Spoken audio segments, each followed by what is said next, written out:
Carifta is, for me, one of the most uplifting events that anybody can watch in athletics.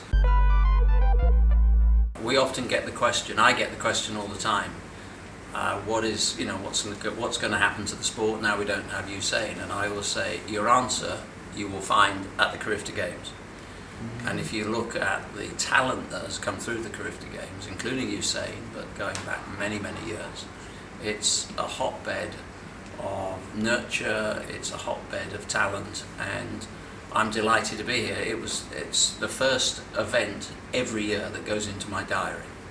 I went to my first Carifta Games was 2015 in St Kitts and Nevis, and I've not missed one since then, and I don't intend to miss any more. COVID's got in the way a little bit, but I'm delighted that it's in Jamaica that we're able to celebrate the Carifta Games again in front of what I know will be pretty noisy, passionate fans. We're here to celebrate the Carifta Games, but it would be remiss of me not to also make the point that NACAC athletics, Jamaica, but even the recent results we saw in the World Indoor Championships in Belgrade, and of course the outstanding performances in Tokyo, tells me that this is it is the hotbed of athletics. It is the most, if you look at medals, and you certainly look at the area association, NACAC, then this is the area that is consistently delivering.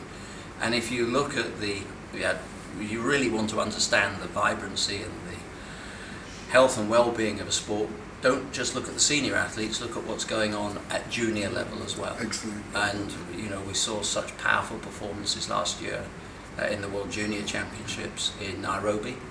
And I see no reason why they shouldn't carry on to Calais this year in Colombia for our World Under-20 Championships. So if you look at the sport generally, I'm more optimistic now about the sport than I've been for the last 10 years, because there's a depth of talent that's coming through, and not just on the track. It's happening in field events, and it's happening particularly in this region, this area.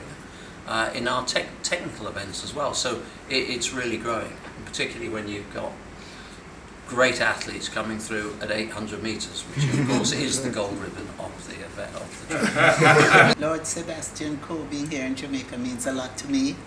It means a lot to the region. In fact, we're quite excited. I'd love to welcome him here. He has Jamaican roots. I don't know how many of you know that. And he's really attached to Jamaica. He loves the region, and he loves our athletes. It's exciting times, and all of us, we were waiting to exhale after COVID. And so everything is just happening at the right time, and I'm happy to be the minister at this time as well. We have great associations in the region. We have great athletes. We have good infrastructure. We're hoping to even make our infrastructure better. For Jamaica 60 celebrations, we're going to be expanding the National Stadium and putting in fields across the island. So right now, we're ready to sort of up the ante, increase and intensify what we have been doing before. We have a great nursery of athletes. And so I heard someone asking earlier about Usain or making a comment. We have some young athletes. We have many Usains to come, many Shelley and Fraser Price to come, many Elaine Thompson-Giroux to come. We have a great nursery, and we take care of our athletes. And as much as we take care of athletes, and we have insurance program, and we are doing a lot for them, like introducing incentives after they compete in the Olympics and so on, there is that much more we intend to do.